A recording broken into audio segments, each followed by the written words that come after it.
Hello and welcome to my show, The Awakening, here on WGSN-DB, the Going Bold and Going Solo Network.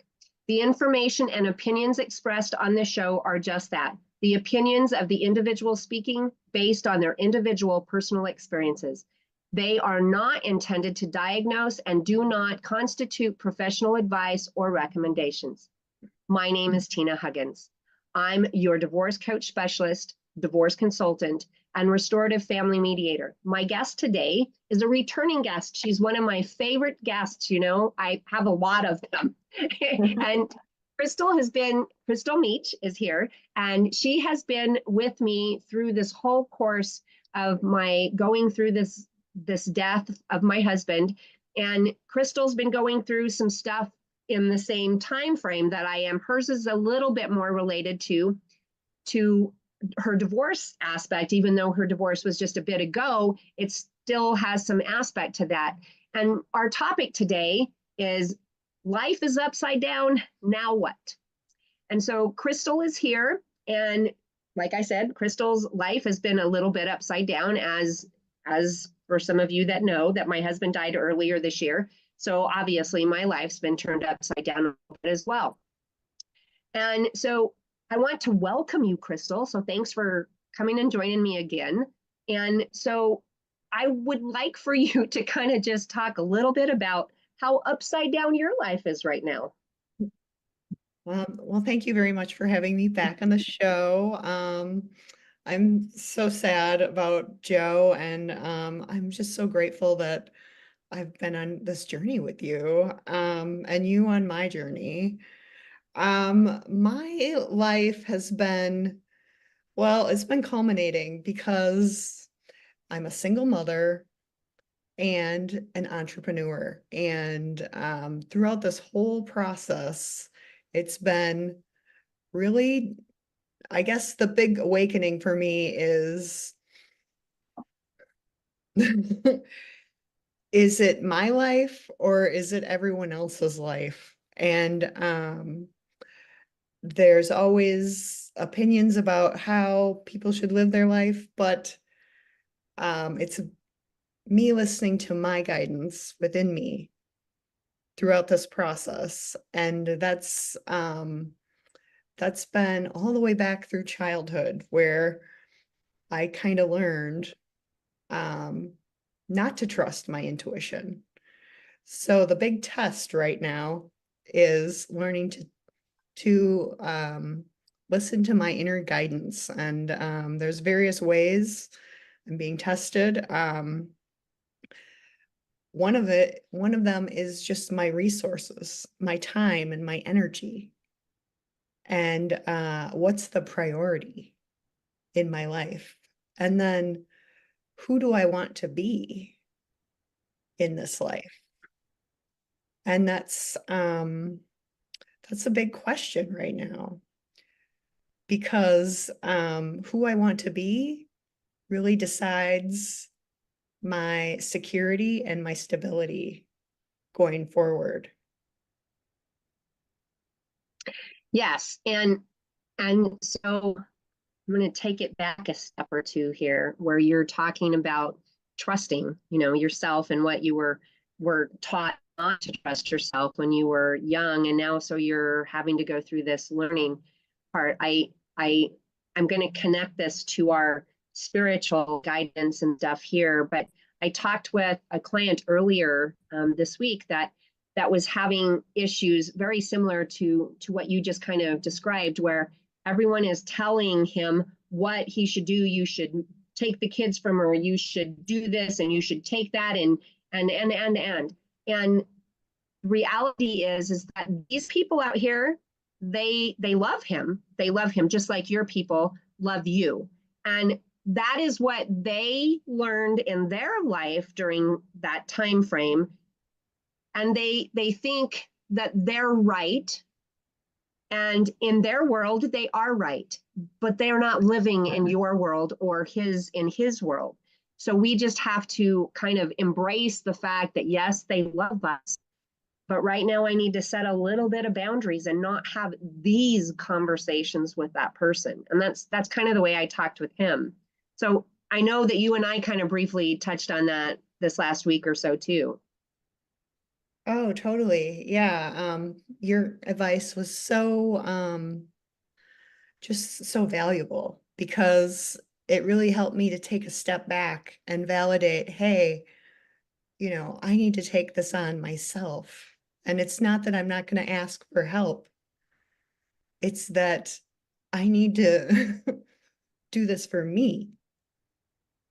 And Right, that sounds really selfish in a lot of ways, and people view it that way, but it's also my life. Like I have to figure this out for me to right, continue. right. I mean, and the reality from what you're dealing with, you might find that maybe some of what they're saying is true for you, but you won't know until you get to that truth. But the reality right now, today, is your truth sits in the chair with you, not with them. And that's the most important thing that we can remember. I'm withdrawn right now. I'm living in my camper all by myself, me and my dog. And I have to, like, I get in this chair, I get real kind of tense and whatnot. And so my dog and I go out to the little park that's just right out my door. But yeah, I'm secluded. So I have nobody sitting in chairs next to me right now. So I'm not going through exactly what you're going through. Right. And no one is going through exactly what everyone else is going through. We're all having Right? an experience, and we all get to decide how we're going to respond. Right. And so now I want to connect it to that spiritual guidance, because the one thing that you and I know in our world, this is our truth. It doesn't have to be other people's truth, but this is a little woo-woo for some people. But we are soul having a human experience. And this is what our soul needs to go through to get beyond whatever it needs to get beyond. And so that's where you and I have this great, you and I have a really spiritual connection. And that's why you and I are texting each other almost every morning and every night, because we both feed on each other's spiritual energy. Yes, totally. And it's just so nice to have that trust with you and to be able to just say whatever I want to say, and and you will receive it. Right, right, right. And so I'm not huge on astrology, but I do touch base loosely with astrology to see where the energy of the planets are. And I do that, and my trust, it has been there since I was born. My grandfather ran cattle on our little ranch when I was a little girl, and later on, my dad grew that ranch into a very large ranch where we run 600 head of mama cows. And my grandfather would never brand cattle if the blood was in the heart or the head. Now, I didn't understand that as a kid, but he had a farmer's almanac, which is the equivalent to an astrology chart.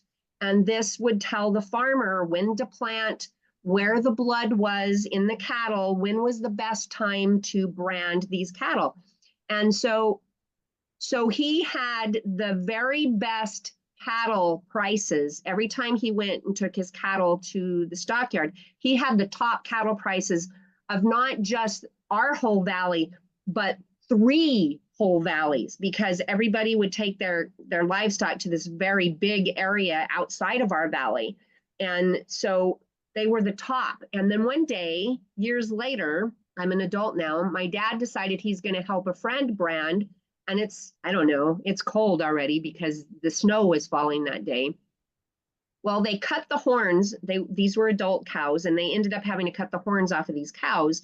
And most people don't know this, but the horn is the nasal cavity of that animal. So we had to put patches on that area to keep the air from going into these cattle. Well, we lost like 3 of them. And my grandfather never lost one. And when my dad went to the farmer's almanac, the blood was in the head. And so when they cut those horns off those cows, a lot of them bled to death because they cut too far down and the blood was in the head. So to me, that's the astrology aspect that I would raise. So, and I know you and I have had loose conversations about that. And then we take that into your Reiki. Oh, for sure. And so Reiki, and I guess my background, so I'm a Reiki master and I became one in 2016, but I just kind of, and then life happened. Like I had my daughter, went through a divorce. So I didn't really practice it until this year. And actually I had a man from India that came to my door one day and said he was going to teach me the ancient ways of India. And through that practice, I started to see colors on the body. And like you said, The aura. everything that's inside is also outside. And so the outside is kind of like a reflection of the inside. And so when we're going through whatever we're going through, where life is being turned upside down, we can make a choice in how we want to see that. And, like through the practice of Reiki, when I do Reiki on myself, and because that's how I learned to do it on another person, I can see, hey, this is a spot where I need more love or tenderness within me. And as that grows, like you said, suddenly, like the astrology, like this is the part of me that, for example, a woman in her moon cycle, our periods. Oh, yes. No. I can talk about that a bit too. Certain days, you do not want to talk to me because that's a time where I'm just going through a cycle. Or there's another time where, my sex life is through the roof. Or, so we're all connected. And that's what Reiki is. And that's exactly what you're talking about with the Farmer's Almanac. And it's so interesting because I don't think my dad had the farmer's, well, maybe he did. I know my aunt did it. I mean, my dad was a farmer. But yeah, I kind of remember the days that we cut the horns on the cattle, and just the cycle of life you learn when you're on a farm is very interesting. You're much more connected to the earth. Mm-hmm. Mm-hmm. And so just kind of connecting some dots from what you just said to what's been going on in my life. When I didn't know that you come from a farm, that's another reason why we click so well. And you bringing up the moon cycle and when sex is out of the ballpark, that was, now we're going to go back to the conversation we'd had several months ago with Joe, where we were talking about the barbed wire fence and anal sex. And those are the things that, we talked then, that we have to have these kinds of conversations. You mentioned that we come from the farm and it's the cycle of life. And I have been told several times through this process, and Joe's been gone now for 4 months, and I've been told that I'm doing very well. And sometimes I feel I'm almost doing too good. And then something happens and proves that I love Joe so much and it hurts so deeply. But what helps me, or has helped me, along with this connection with you, and I have a connection with another gentleman who texts every morning, and you, but yours and mine is very spiritual connected. And so that cycle of life from the farm, that is what is helping me understand.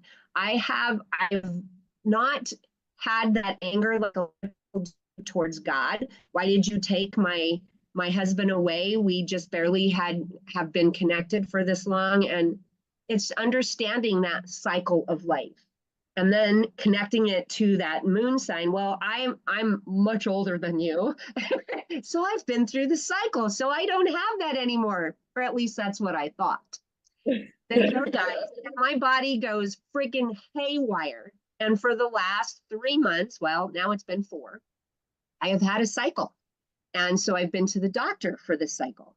And because of that cycle, my freaking sex hormones have been off the freaking charts.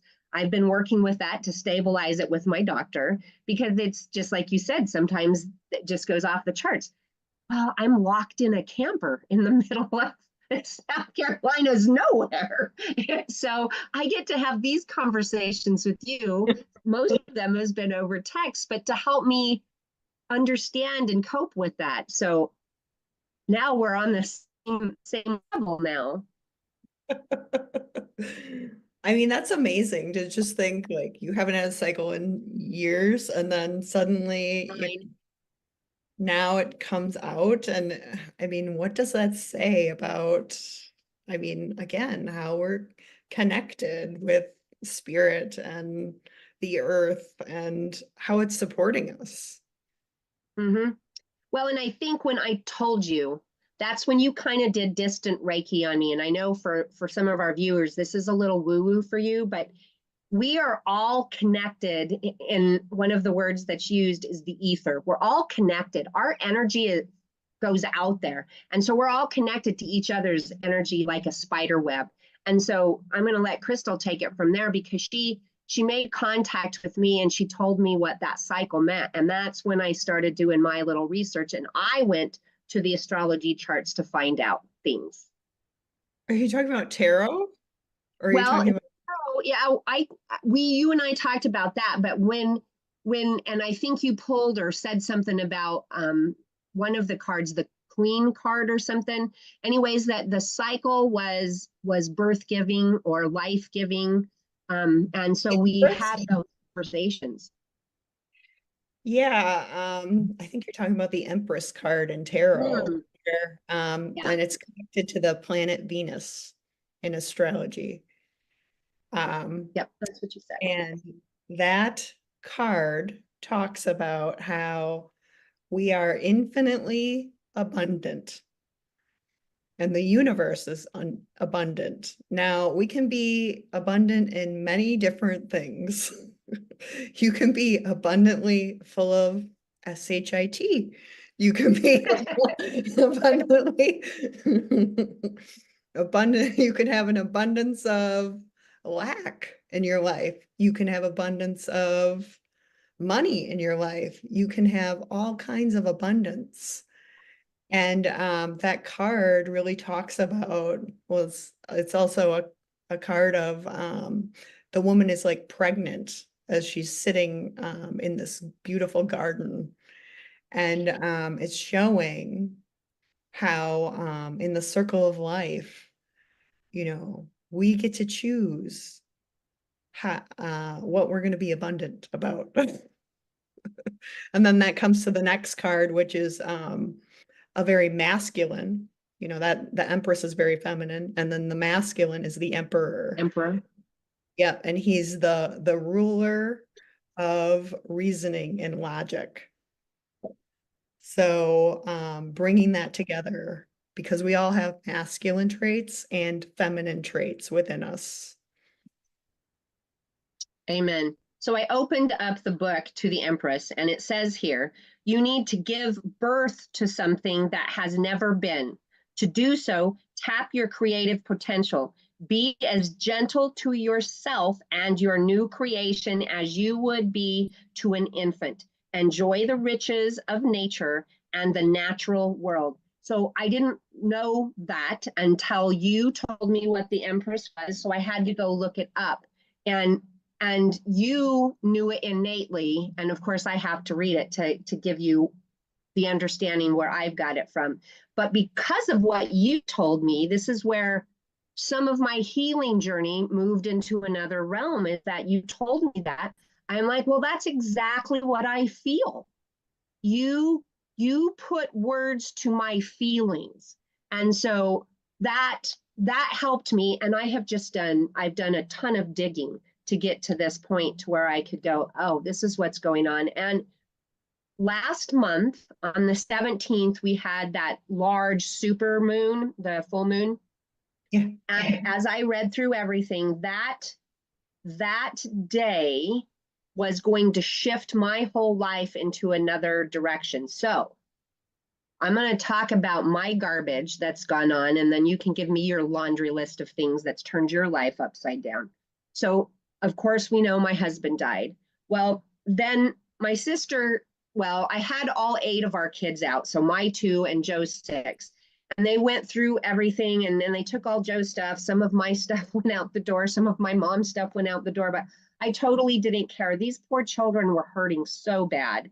And their pain was hard for them to handle, and their pain and my pain was hard for me to handle. So they're gone. Then I'm alone for 2 weeks. My sister came out, and she was there for a few days and helped me pack up some stuff and was just there as a support. Then she was gone for another few weeks.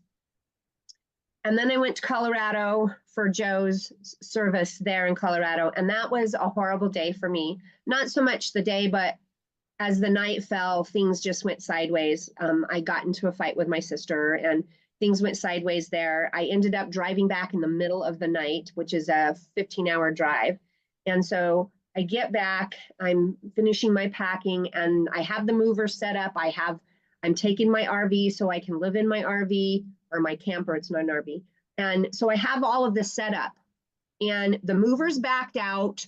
And I couldn't change the day that I was losing my camper to bring over here. I had to be here at a certain part. Well, through all of that, the movers, it took a whole nother week to get them out. I have ended up replacing tires on my car. I had to replace a hub on my car because the hub broke out, and I was going to lose that whole front hub. So my son replaced that when he was down that first week, the new tires. Then I had brake problems. They resurfaced my rotors. I went to Colorado, and everything went bad again. I had to have new rotors and new brakes put on, and just a laundry list of things that kept going wrong. The 17th, when that full moon happened, I have not had any more of those events gone on. So I know, to me, the planets, I mean, if the moon is strong enough to pull water up and cause a high tide, the planets as a whole can cause all kinds of stuff. So now you have a laundry list of things that you've dealt with. Sure. And I think it's so interesting that you say that too about the moon. I was an accountant for 18 years. I worked in healthcare, and we always tracked emergency room visits and revenue based on the moon. And if you had 2 full moons in a month, you were going to have a really good emergency visit month. I know that's a truth. Not that the margins are as great as some of the other ones. It's usually a referral for the other parts of the hospital, but you're going to have a good month when your numbers are going to be up. I was an EMT, so I know that's a truth. So yeah, my laundry list. So way back in May, I broke up with my boyfriend of 6 years, boyfriend, partner, I don't know what you'd call him. And the last thing that he said to me was, "I love you more than I love myself." And that was the exact same thing that my ex-husband said to me the last day that we were together. And so that was a huge reflection back to myself of understanding, hey, do I really love myself, or am I in this relationship in order to validate or a condition of love? And so that's kind of what sparked everything for me now. So I broke up in that relationship. And there was actually another relationship that got me out of that relationship.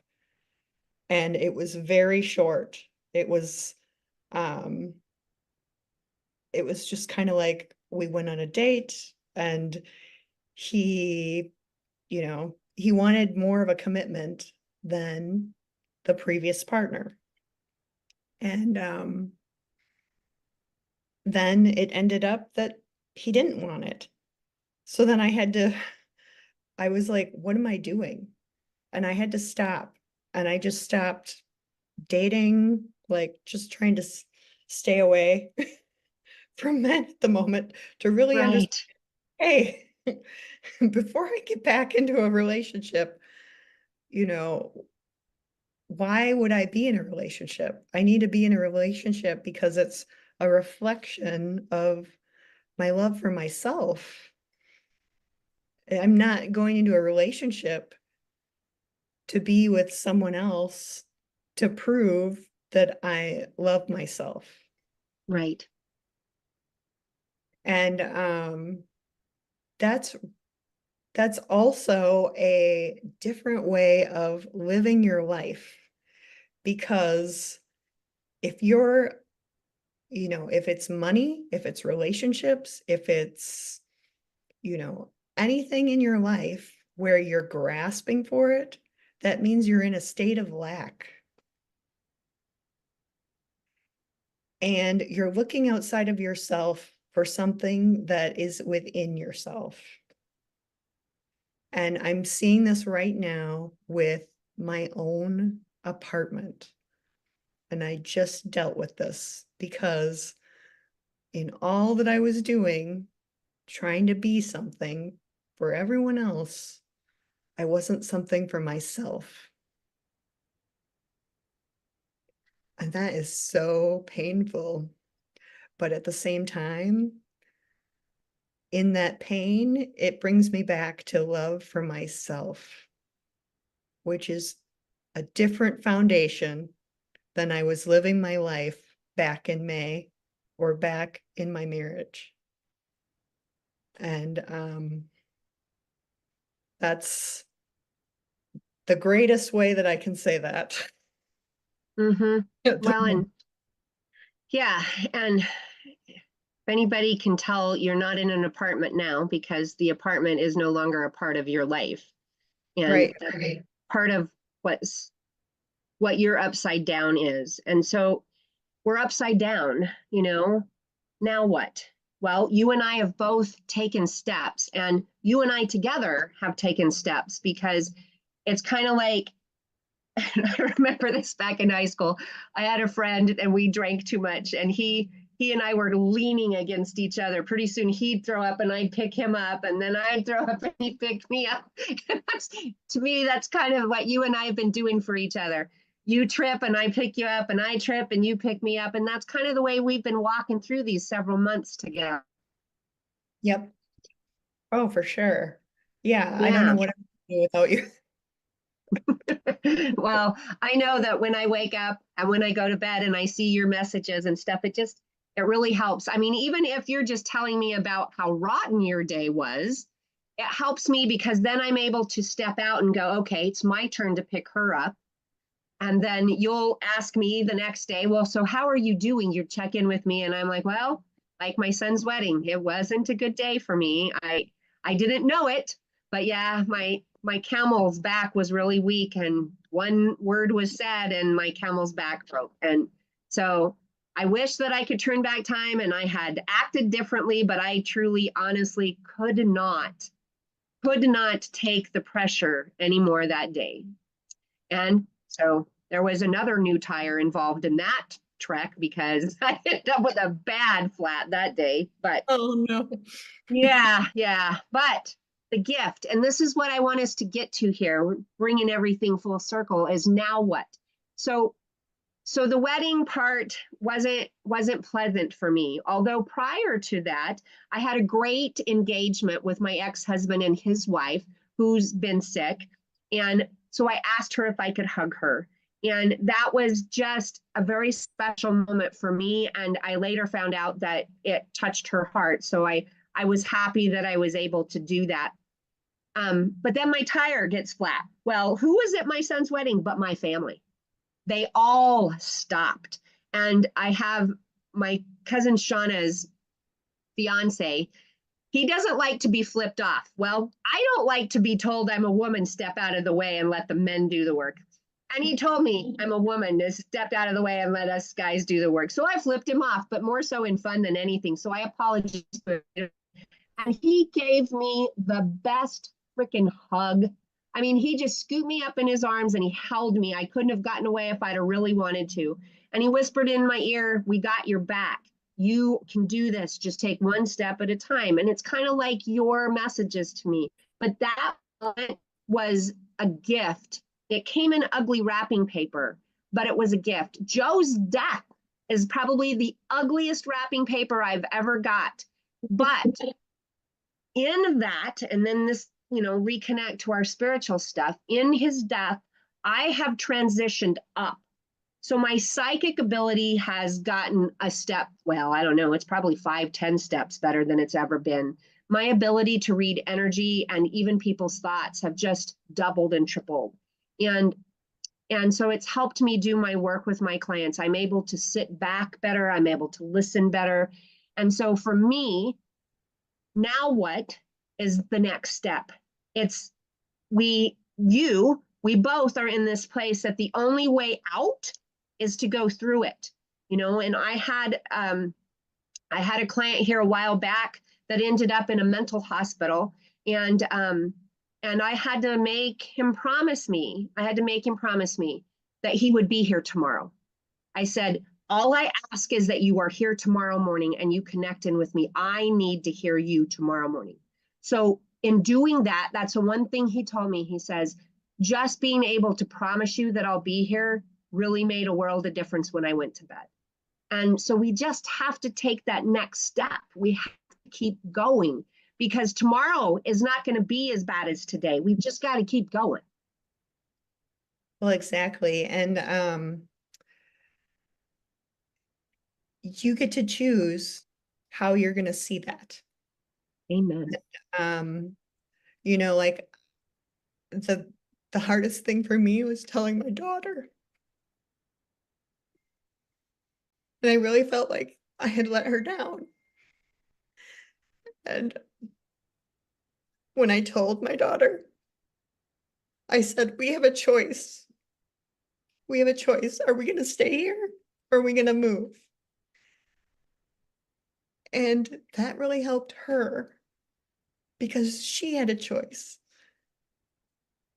And, so it's going through that and really understanding, hey, now what? Now we get to choose. This happened. What are we going to do now?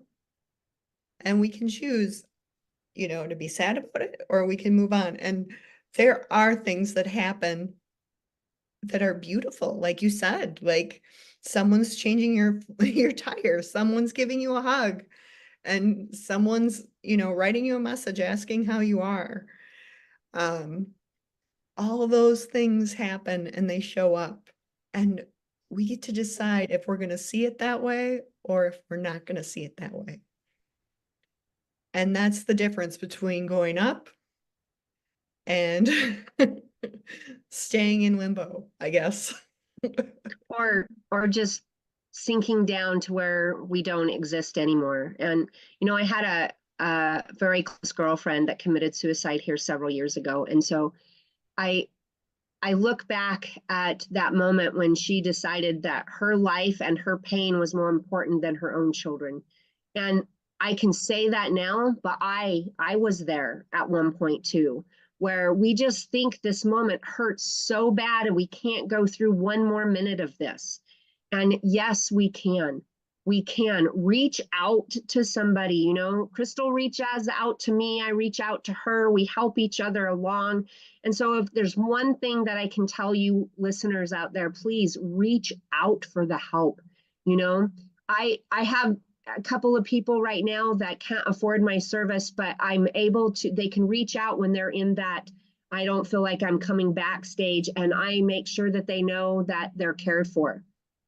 Because when we can help other people, it helps us. Oh, for sure. And you're just reminding me too, like in my story, like going to court. I was preparing to go to court alone, and all of a sudden the lawyer shows up. And that has completely changed the case. Now it's not perfect, but it's turning around slowly, and it's having the faith that it's all working out the way it's supposed to work out. And I Yes. and I get to choose if I'm going to suffer or if I'm going to enjoy the ride. That's pretty much what's going Yeah. on. Yeah. And it's not, and I know that you've experienced this in the last few days. Like, I mean, I love that you're sincere and that you show your tears, because that's real. And that's what our listeners are going through. It's real for them. They're hurting. And we need to be able, when we're hurting, to one, sit in that pain, label the pain. Don't try to pretend it doesn't exist, because that's a bunch of hooey. You can't, fuck that. We're here. We're hurting. Just label it. It's pain. It's coming from, I wish I could. And then sit in that for a little minute, and then get up and do some movement somewhere. When I get like that, I get up and I go outside with my dog, and I literally dance in the trees. I put music in my ears, and I have this little place in the middle of the trees, and I just dance in the trees, and I feel so much better. But we need to not pretend it's not there, because the fact is it hurts. Oh, for sure. And and having the space for that, to really have the space to feel your emotions, to feel safe in your body. And then, sometimes you're not safe with another person, but you can be safe with yourself, or you find someone that you can be safe with and really, let it out. Because for me, it's in childhood, it wasn't safe. It was, I had to be strong, but being strong is releasing, feeling it so that you can release it. Right. And coming to that choice point of, hey, this is what I feel now. Now what? Yeah. And then we bring this back. I know that you're an intimacy coach along with some of the other stuff that you do. And I remember, when we talked the last time, when Joe was with us and everything, that, we talk about that communication. And this is so important, dealing with PTSD with the clients that I have that are vets that have PTSD from the war. They hold things in, and that's part of the issue. And so I'm going to talk a little bit about my energy work. When we hold things in, it holds and stays in our body. And and Chrystal said just a little bit ago that it what's on the inside shows up on the outside. And so what's on the outside that we hold inside, our muscles tense up around those things and fold a knot in our muscle. Wherever that memory is at, it's going to fold into a knot and pulls on the tendons and the ligaments and the bones. And pretty soon you see somebody that used to be erect is now got a hunch, because they've never talked about their issues. The only way to release them is to let them out. I talked about, a friend of mine was on a motorcycle. We almost were in a motorcycle accident, and we got off. He ran after the guy. That was his physical release. He yelled at the guy. That was a verbal physical release. He came back and talked and talked and talked and talked about it. That was his emotional release. And so we have to talk about it. We have to do something physical, and we have to talk about it, so we're not holding it on into our body. No, so Chrystal, I know that when there's tension in a body in Reiki, you see that. So what does that look like to you? Well, like I see a gray color. It's usually a gray color in the body. A lot of people, if it's family related, it's in the shoulders and then the back of the neck and like the higher back, I guess I'd say.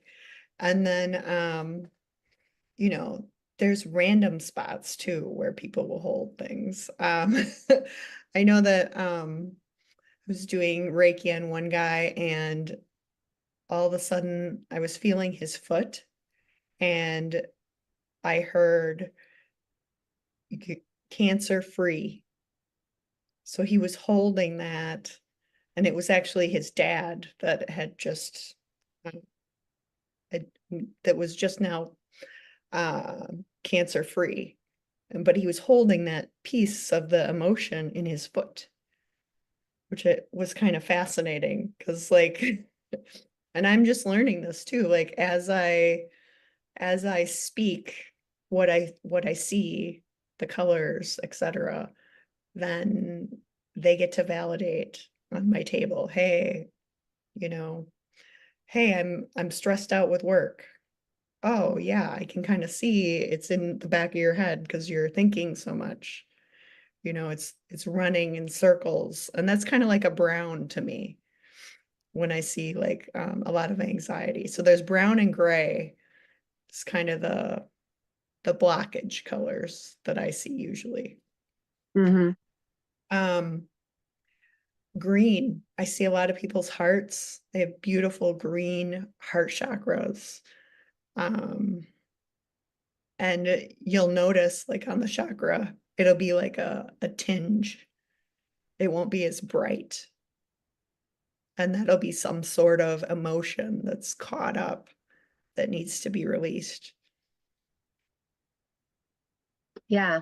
It's And yeah, it's all fascinating. I mean, I did energy work and I'm being called to add some of that into my practice now. So it's something that's coming in. So we're at a point that we're going to start to wrap up. So what are some last minute information that you would give people that are in their life right now and it's upside down? What's their next steps? Well, I think and this is going to sound really simple, but it all starts with the breath. Can you stop and just breathe? And one of the meditations that I use is because I always have thoughts running. So then I take a thought and I put it on a leaf and I watch the leaf go down to the ground. So every time a thought comes, oh, there's a thought. I put it on the leaf, watch it go down to the ground. And I see how I long love I that. do that because that helps with my breath. Because then suddenly I'm breathing because I'm not so focused on the running thought. So that I brings love me that. back to center because everything that's happening is trying to keep you off center. And in center is where the potential is to change your reality. Which I mean, you're what degree black belt? I don't know. Fifth degree. Fifth degree black belt. It's better than I do, but it comes back to the breath. That's all I'm going to say to keep it simple. Just breathe. Just focus on breathing. And that's Yes. all you got to do. Yes. And so how can people contact you if they want some distant Reiki or they want to go through and talk to you about your intimacy coaching? Well, I have my website.